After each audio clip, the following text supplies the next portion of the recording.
That is minor triad arpeggios. Now, last week, I was talking about all the major arpeggios. We started in G major and walked up the entire fretboard.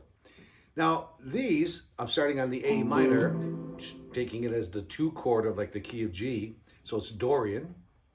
And I just played the minor arpeggio, which is a 1 flat 3 5, 1 flat 3 5, 1 flat 3 5, 1 flat 3 5, 1 flat 3 5.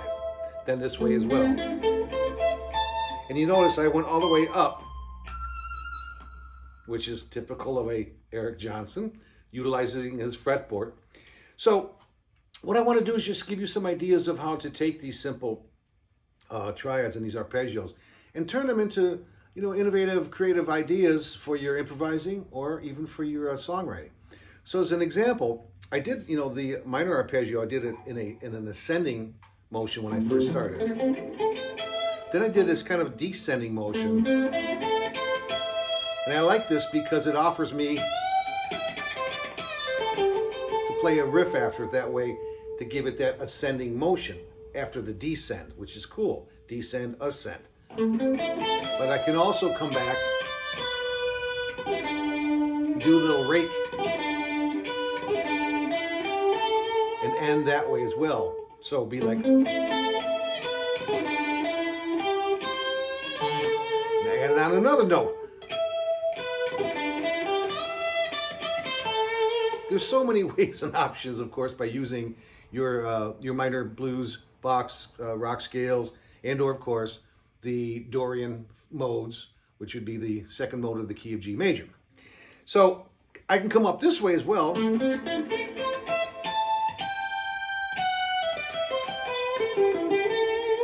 Again.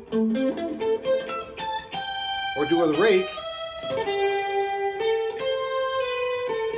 And end in the A minor blues root note as well too. It's just many, many options. Just be creative and think about what you can do. You can start this descending, come all the way back down into the blues box down here, or just come up here.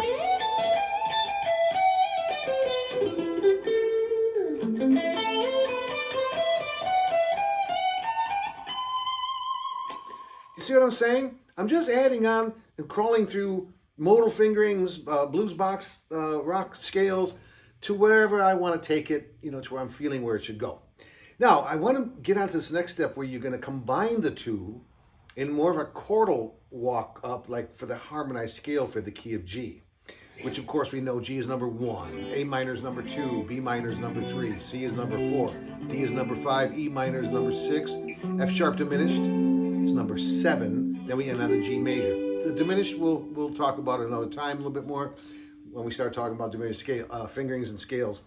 So, but what something Eric might do down his road, he takes these arpeggios, instead of just playing them 1 3 5 1 3 5, he'll do creative things where he'll say like 1 5 3, and I'm going to walk up the chordal steps up the harmonized scale by doing that in his kind of a path. So starting on G, I'm going to hit 1, 5, and then the major third right there. Then the next chord would be A minor, be 1, 5, flat 3. Same thing for the B minor, 1, 5, flat 3. Come up to the C major, you got 1, 5, 3. D, same thing. Now I'm going to replace these and put the C and the D and the E on the 5-string like root bar chords. So it'll go like this, watch.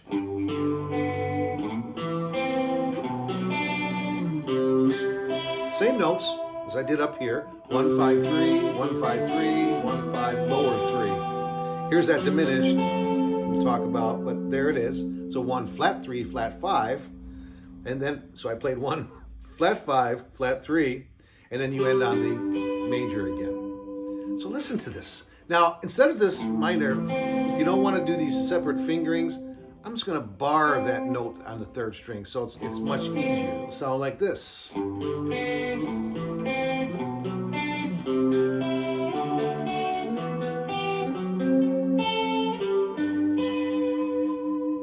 that cool? So, I mean, what a great sound, and how you could just, you don't have to, I'm just walking up the scale. You can play these anywhere and anyhow you want, of course. So it's just breaking up that pattern, say, ooh, listen to that. You can play it backwards.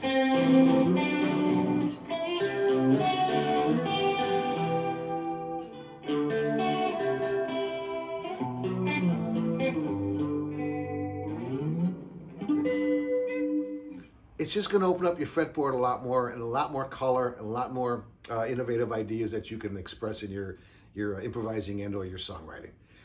Have fun. I'll see you next time.